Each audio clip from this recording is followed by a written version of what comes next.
Learning about patriotism from an unlikely place, the fine line between Hooah and Stupid. That's all coming up on today's edition of The Hot Zone. This is The Hot Zone. Engaging with the news in a whole new way, international war correspondent Chuck Holton brings insight into areas of crisis and lets you help those affected. Hey folks, I'm sure you're looking forward to the weekend. I know I am. I'm out here at Rio Hato, Decameron. I promise you though, you're not looking forward to your weekend nearly as much as I am. It's been a really tough couple of weeks for me, to say the least. My mom's cancer diagnosis was a real shock, obviously, and we've been dealing with that. I hope you never have to do it. Let's just put it that way. I really appreciate your prayers though. Prayer is more than just sending good thoughts at somebody. It really tangibly changes things. And I say that because I've seen it myself so many times throughout my own life. It's also a huge help to know that I can go talk to the creator of the universe anytime I want, and more importantly, to trust that he's in control and is working out his plan for my life. My mom taught me that. Now, you know, we're not guaranteed another day on this planet. So if I woke up this morning, there's probably something important I'm supposed to be doing. And if you follow me on the podcast or social media, you know that I spend a lot of time in dangerous places around the world, and I don't take that risk lightly, but it's what I was made to do, and it's intensely interesting and meaningful work, so for me, it's worth it. Which is why I'm not really into all the extreme sports stuff. I mean, I like adrenaline as much as the next guy, but when it comes down to it, throwing yourself off a bridge or setting a land speed record or something doesn't really bring any meaning to your life. I guess I'm a purpose junkie more than an adrenaline junkie, but in the pursuit of purpose, I get all the adrenaline that I need. So I'm kind of skeptical of this one particular extreme activity, the running of the bulls. That happens every year in Pamplona, Spain. Now, I can appreciate the history of the sport, and if you call running away from angry beef a sport, but I can't see it much of a point in it anyway. Every year, hundreds of thrill-seeking dudes dress up and see how close they can come to getting killed by stampeding cattle. Yeah, okay. Everyone else comes out to watch, but you know we're only watching out of sheer morbid curiosity, waiting for the next unfortunate runner to get gored or trampled. It's like watching car racing just for the crashes, I guess, or maybe watching hockey just for the fights. Well, this year one American disregarded the advice of his friends and family and went and participated in that event anyway. And everything was going great until it wasn't. Check this out. We got in, the bulls came in right to my right, and all the bulls passed. And we counted. Yeah. There were a group of us that were counting, and we counted. I did it solo, but there were several of us that were looking, and with our fingers, you could tell we were all doing the same thing to make sure they all passed. Okay. And then I took out my phone to take a quick 5-second video just to say that I finished, because I thought all the bulls had passed, and they actually started to close the entrance where the bulls came in, so that's why we thought everything was done. Yeah. But that wasn't the case. There was a straggler, and I turned, and it was like a truck or a car just hit me in the side of the head, and I put my hand on my neck, and I saw blood, and I could just feel that my neck was opened up, and I was stunned, and then some random guy grabbed my wrist and knew that I was hurt and just ran me to the medics. The horn went into my neck but went straight up instead of straight back.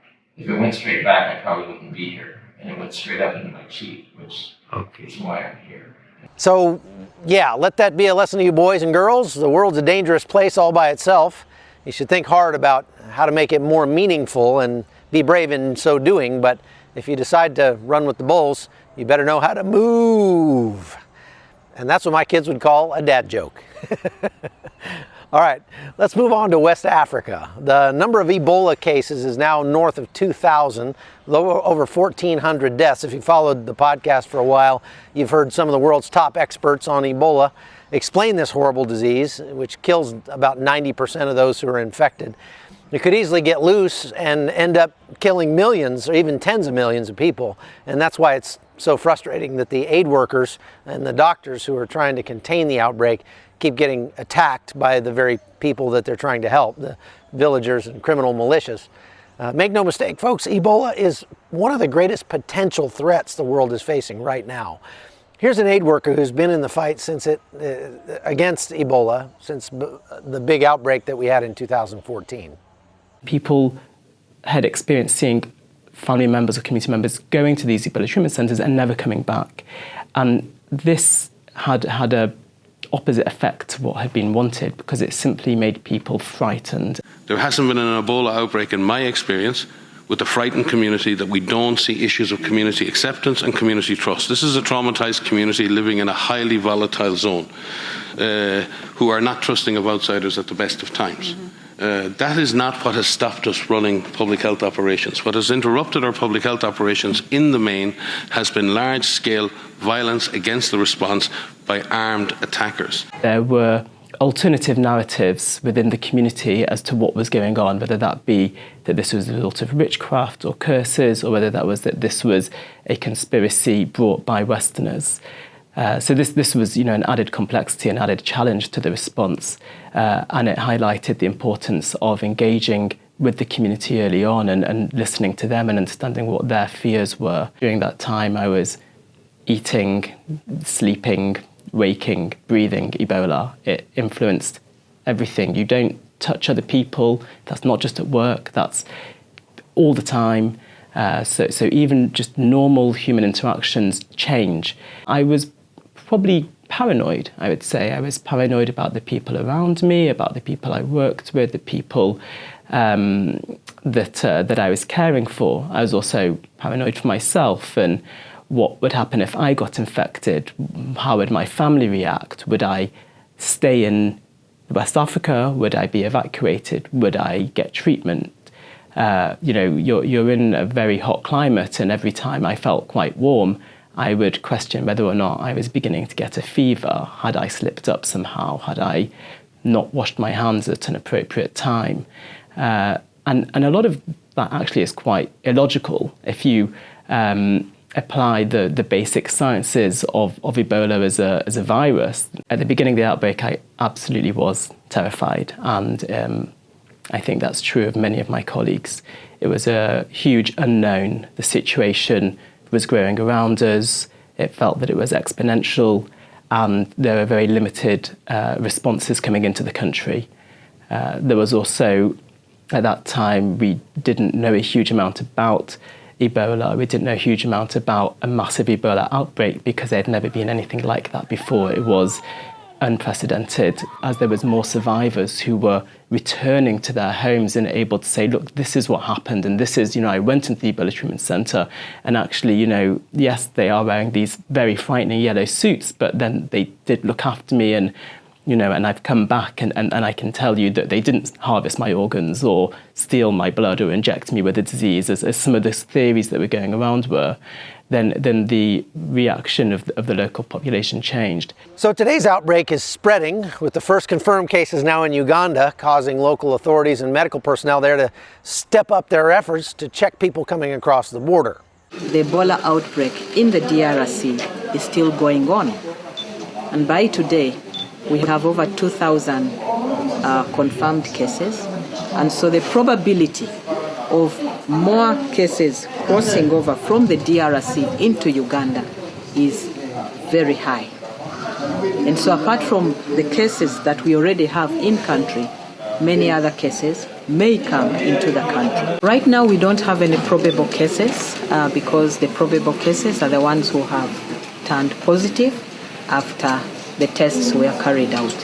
But we are keeping a very close eye on the family because we have a complete family that came in from the DRC with this lady, together with her husband, who are very close contacts of the first case that passed away. So we are keeping a very close watch. For now, they have not developed any signs and symptoms, and the teams are monitoring them very closely. USAID Director Mark Green recently spoke about this and pointed out the sort of trifecta of threat they're seeing in West Africa that's made many other African countries start refusing entry to any travelers coming from the affected area. As we all know, a deadly virus has struck a region of Africa that was already besieged over the years by a number of failures in development, a failure of democracy and a failure of governance. And this is a combustible, deadly mix. And I think going forward, a number of things will need to happen. With over 2,168 cases and over 1,400 deaths, we need to turn distrust in the community, which has been well reported by many of you, into an asset. We need to turn it into a community-based response.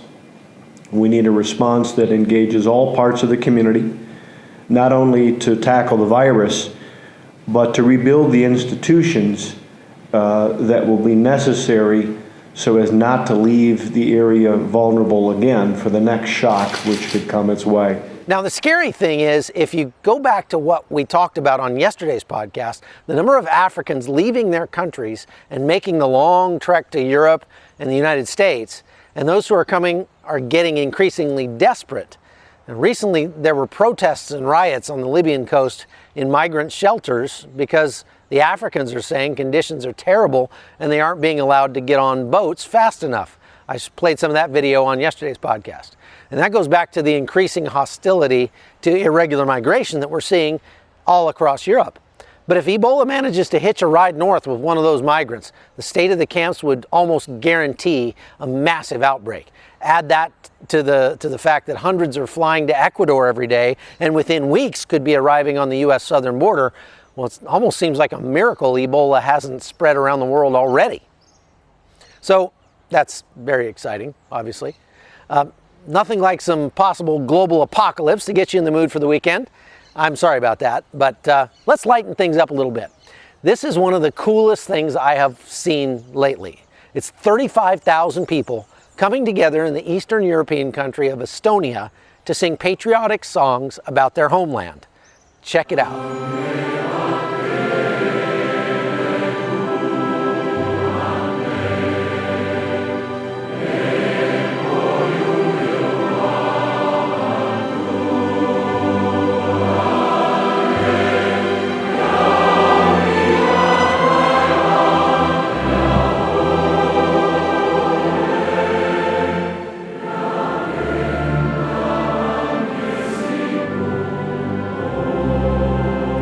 Well, they interviewed some of the people who participated to find out what it's all about, and I have to say their English is incredibly good. There are some songs that when you start singing them, you just can't hold your emotions back, and the tears just start coming. For me, patriotism is more about feeling as one with your nation rather than like celebrating your nation. It's more about feeling as one with everyone who's here today. Yeah, Estonians love to say that it was singing that made us free. So I think everybody believes that, and I think we have to kind of respect that and keep our country free. Well, I don't know about you, but I really like their take on patriotism and freedom. So have a good weekend, everybody. We'll see you back here next week on the Hot Zone, and in the meantime, I'm going to go have a nice weekend here at Decameron on the Pacific coast of Panama.